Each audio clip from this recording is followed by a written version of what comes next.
Modi surname मामले में जी मनहानि का मामला दर्ज हुआ था, जी। तो निचली अदालत ने 2 साल की सज़ा सुना दी।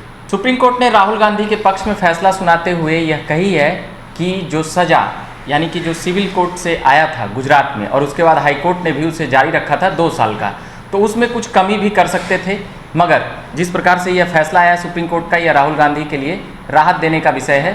और आगे जो लोकसभा आगामी जो चुनाव है उसमें हम देखेंगे कि और भी बहुत कुछ परिवर्तन होते हुए नजर आएगा, क्योंकि यह कहा जा रहा है कि नीतीश कुमार के लिए भी यह चैलेंज है। इसको लेकर तमाम बातों को अभी हम समझेंगे। वरिष्ठ पत्रकार श्रीकांत प्रत्युष जी हैं। सर, जिस प्रकार से सुप्रीम कोर्ट का यह फैसला आया है कि इस सज़ा को ये टाला गया है और स्थगित किया गया है और इसको कम भी कर सकती थी वहाँ की कोर्ट। देखिए, मोदी सरनेम मामले में जी मनहानि का मामला दर्ज हुआ था, जी तो निचली अदालत ने 2 साल की सज़ा सुना दी। 2 साल से ज़्यादा सज़ा जिसको होती है वो चुनाव नहीं लड़ सकता, उसकी संसद या विधायक की सदस्यता खत्म हो जाती है। राहुल गांधी को 2 साल की सज़ा हुई तो वो सांसद भी नहीं रहे, जी उनकी सांसदी चली गई और 6 साल तक चुनाव नहीं लड़ सकते, यानी सज़ा पूरी करने के बाद यानी 8 साल का टर्म। 8 साल चुनाव ही नहीं लड़ सकते, संसद में ही नहीं जा सकते।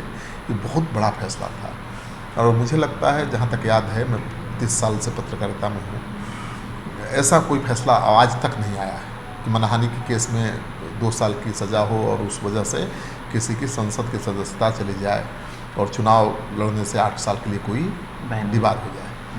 तो मुझे लगता है कि बहुत बड़ा फैसला था और सुप्रीम कोर्ट से उम्मीद थी राहत की, क्योंकि हाई कोर्ट में राहत तो नहीं मिली। निचली अदालत के फैसले के खिलाफ गुजरात हाई कोर्ट में गए राहुल गांधी। हाई कोर्ट ने उसी फैसले पर मुहर लगा दी और कहा कि ये गलत फैसला नहीं है, लेकिन सुप्रीम कोर्ट ने बहुत जल्द फैसला लिया और उसने स्टे लगा दिया है इस फैसले पर। मतलब अब सज़ा मान कर चलिए कि सज़ा नहीं होनी है, और होगी भी तो कम होगी। 1 साल 11 महीने कुछ भी हो सकती है, 2 महीने की भी हो सकती है, 1 महीने की भी हो सकती है। तो उनके सांसदी पर कोई असर नहीं पड़ेगा। तो क्या यानी फिर से वो MP हो जाएंगे, वो फिर से सदन में जाएंगे। जी। अब तो सदन में भी जाने से उनको रोक दिया गया था ना। जैसे अभी सदन चल रहा है तो अभी सदन में हाँ संभव है उनकी पार्टी गई है अध्यक्ष के पास कि इनकी संसद की सदस्यता वापस किया जाए। तो उन्होंने कहा है कि सुप्रीम कोर्ट के फैसले के आलोक में बहुत जल्द फैसला लेंगे। तो फैसला स्पीकर को लेना है और लेना ही पड़ेगा, मुझे लगता है। ज़्यादा दिन टाल नहीं सकते, क्योंकि बवाल होगा ना जी। वो कोई छोटे नेता तो है नहीं, राहुल गांधी विपक्ष के बड़े नेता हैं। तो मुझे लगता है कि अब वो संसद भी जा सकेंगे और चुनाव भी लड़ पाएंगे। पर ये अभी सुप्रीम कोर्ट ने स्थगित की है, बरी नहीं की है। ये स्थगित कर देने का मतलब ही है कि सज़ा जस्टिफाइड नहीं है जी, तो परिवर्तन होगा। मतलब कभी भी संसद में देखे जा सकते हैं राहुल गांधी। बिल्कुल संसद में देखे जा सकते हैं। और अभी तो विपक्षी एकता की बैठकें लगातार हो रही हैं, आप देख ही रहे हैं। जी। राहुल गांधी को सजा हो जाने के बाद अब कोर्ट पर भी अटकल लगाया जा रहा था कि कौन होगा PM पद का चेहरा। जी। नीतीश कुमार को लेकर बात है। नीतीश कुमार तो शुरू से ही PM पद के उम्मीदवार माने जाते रहे हैं जी। भले वो कहते रहे कि हम PM पद के दावेदार नहीं, लेकिन परसेप्शन यही है कि माना जा रहा था कि राहुल गांधी तो सज़ा हो गई उनको, चुनाव लड़ नहीं सकते हैं, संसद में जा नहीं सकते हैं। तो नीतीश कुमार एक ऐसा चेहरा है जिसके नाम पर मुहर लग सकती है विपक्ष। क्या नीतीश कुमार के लिए अब चैलेंज मिल गया है, या नीतीश कुमार के लिए कह सकते हैं अब कांग्रेस बहुत आसानी से किसी को नेता नहीं मानेगी, नीतीश कुमार ही नहीं, अरविंद केजरीवाल, ममता बनर्जी, कोई भी हो। तो ममता बनर्जी ने तो प्रतिक्रिया जो दी है वो बहुत हैरान करने वाली है। उन्होंने कहा कि राहुल गांधी हमारे सबसे प्रिय नेता है। अच्छा। तो ममता का कांग्रेस से 36 का रिश्ता रहा है, और वो कह रही हैं कि भाई राहुल गांधी हमारे सबसे प्रिय नेता है। दरअसल जो क्षेत्रीय नेता है किसी दूसरे क्षेत्रीय नेता को PM पद के उम्मीदवार के रूप में देखना ही नहीं चाहते, क्योंकि सब दावेदार हैं। अरविंद केजरीवाल की पार्टी राष्ट्रीय पार्टी हो गई है, 2 राज्यों में उनकी सरकार है, और राष्ट्रीय पार्टी होने के बाद उनका मनोबल काफ़ी ऊँचा है, तो वो भी दावेदार हैं। और सर्वे जो आ रहे हैं कि PM पद के लिए सबसे ज़्यादा बढ़िया चेहरा कौन है, तो मोदी के बाद तो केजरीवाल ऊपर है। बिल्कुल केजरीवाल ऊपर है, और केजरीवाल को भी कोई एक्सेप्ट नहीं करेगा इतना आसानी से। तो मुझे लगता है कि पीएम पद का उम्मीदवार कौन होगा, इस पर फैसला लेना विपक्ष के लिए बहुत आसान नहीं होगा। शायद यही वजह है कि कांग्रेस पार्टी अभी भी कुछ कह नहीं रही है। लेकिन सबसे बड़ा सवाल कि सुप्रीम कोर्ट का फैसला आते ही राहुल गांधी कहाँ पहुँच गए? लालू यादव के घर। लालू यादव आए उनके यहाँ, ये गए राहुल गांधी लालू यादव के घर पहुँच गए। अच्छा, और आरजेडी के और भी कई नेता वहाँ पर बैठे? हाँ, वो तो थे, साथ में राहुल गांधी के साथ और भी नेता थे जी, अखिलेश सिंह भी थे। तो राहुल गांधी का सुप्रीम कोर्ट के फैसला आने के बाद लालू यादव से मिलना जी, ये तो दिखाता है कि ये हौसला बुलंद है अब कांग्रेस का। कांग्रेस पार्टी डिमोरलाइज फील तो कर ही रही थी ना कि उसका कोई नेता ही नहीं है और उसका सबसे बड़ा नेता चुनाव नहीं लड़ सकता, उसका सबसे बड़ा नेता पीएम पद का उम्मीदवार नहीं हो सकता। लेकिन अब तो सुप्रीम कोर्ट से राहत मिलने के बाद कांग्रेस की उम्मीदें बढ़ गई हैं। जो कांग्रेस कह रही थी पहले की बैठक में कि पीएम पद का दावेदार नहीं है, कांग्रेस पार्टी पीएम पद की लालच नहीं रखती है, लेकिन अब राहुल गांधी एलिजिबल हो गए, बिल्कुल योग्य हैं, चुनाव लड़ सकते हैं, पीएम पद के दावेदार बन सकते हैं।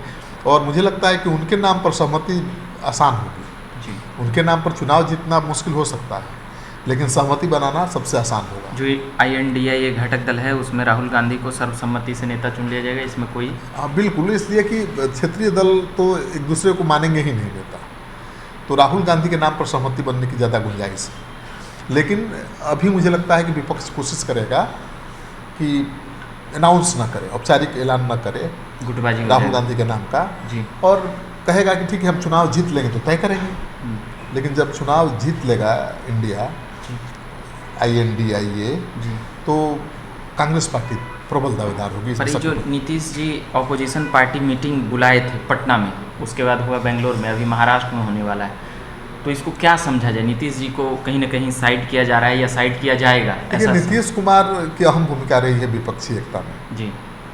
उनके मेहनत का ही नतीजा था कि पटना में 15 से ज़्यादा क्षेत्रीय दल जुटे जी, उनके बड़े नेता जुटे एक मंच पर जी, और बात आगे बढ़ी विपक्षी एकता की। जी, लेकिन दूसरी बैठक जो बेंगलुरु में हुई उसमें कहा जा रहा है कि नीतीश कुमार को उतनी अहमियत नहीं दी गई। लेकिन जो तस्वीर आप ध्यान से देखेंगे तो राहुल गांधी और सोनिया गांधी के आसपास ही बैठे हैं नीतीश जी।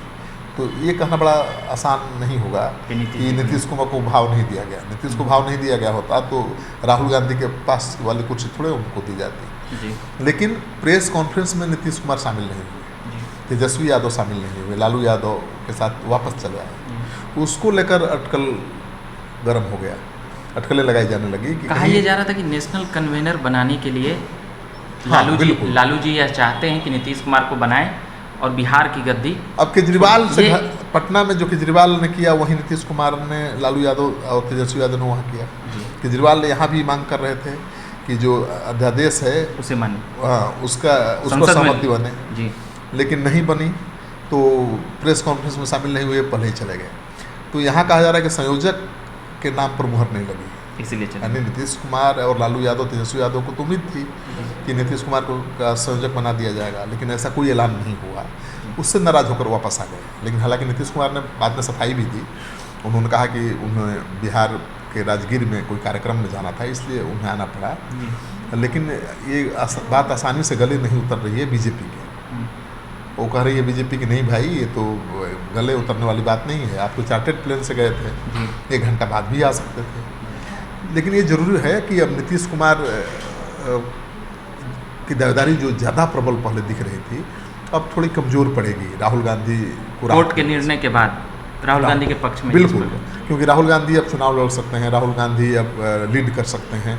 और आपने देखा ही कि पटना की बैठक के बाद जो भी बैठक हो रही है बेंगलुरु में हो रही है तो वहाँ कौन लीड किया? कांग्रेस ड्राइविंग सीट पर देखी। सोनिया गांधी ऐसे ही थोड़े शामिल हुई बैठक में, वो बैठक को हाईजेक करने की योजना के तहत हुई, जहाँ सोनिया गांधी कांग्रेस का यह बैठक लगे, कांग्रेस के नेतृत्व में बैठक हो रही है, विपक्ष आगे बढ़ रहा है, विपक्ष की गोलबंदी कांग्रेस के नेतृत्व में हो रही है, ये मैसेज देना था मकसद। और कांग्रेस कामयाब रही, तो कांग्रेस ड्राइविंग सीट पर आ चुकी है।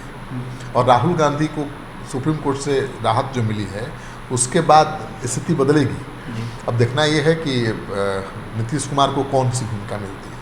नीतीश कुमार का चेहरा बहुत साफ सुथरा है, भ्रष्टाचार का कोई आरोप नहीं है, कोई केस मुकदमा नहीं, परिवारवाद भी नहीं। परिवारवाद का भी कोई आरोप नहीं है। तो नीतीश कुमार तो बहुत प्रबल दावेदार है, लेकिन विपक्षी तो क्या महाराष्ट्र की पार्टियां- बैठक में इनको नामों की जो नेशनल कन्वेनर की बातें चल रही है उसमें यह साफ हो जाएगा कौन बनेगा नहीं बनेगा, या और अटकलें तेज गरमाते हाँ, रहेंगे? बिल्कुल। अब कहा तो जा रहा है कि महाराष्ट्र की जो बैठक हो रही है जी। उसको बैठक में वो बैठक की तैयारी कौन कर रहा है? शिवसेना कर रहे हैं। जी, तो एनसीपी भी है, शिवसेना एनसीपी आगे बढ़ चढ़ के तैयारी कर रही है।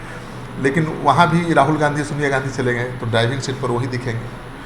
अब वहाँ उस बैठक में नीतीश कुमार के नाम पर मुहर लगती है कि नहीं? जी पीएम पद की बात मैं नहीं कर रहा हूँ, संयोजक बनाए जी। जाने को जी लेकर, क्योंकि संयोजक का पद भी बहुत महत्वपूर्ण होता है। जी अगर नीतीश कुमार को संयोजक बना दिया जाता है INDIA का, तो माना जाएगा कि उनको विपक्ष बहुत, का सबसे बड़ा चेहरा। हाँ, और वो चेहरा हो जाएंगे पीएम पद का भी।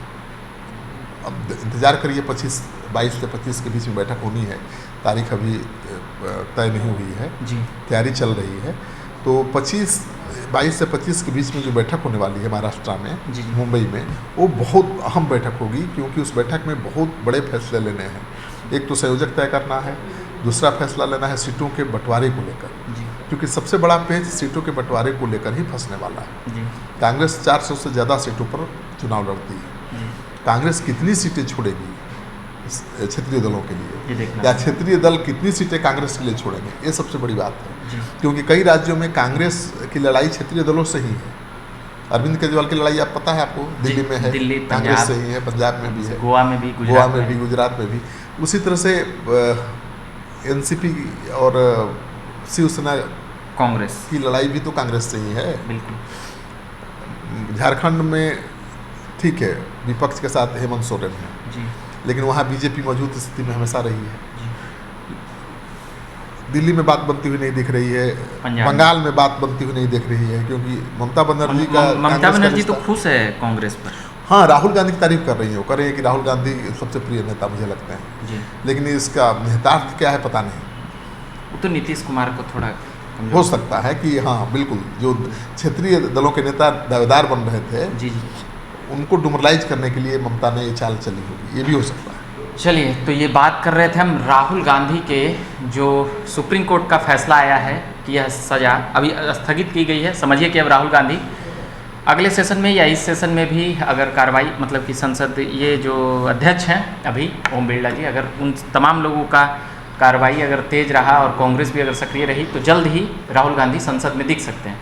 बाकी तमाम बातों पर हम राजनीतिक दावपेच की बातें कर रहे थे। श्रीकांत प्रत्युष जी सर अभी तमाम बातें समझा रहे थे, वरिष्ठ पत्रकार हैं, और अभी के लिए इतना ही कहेंगे। मेरा नाम रविकांत हुआ, धन्यवाद।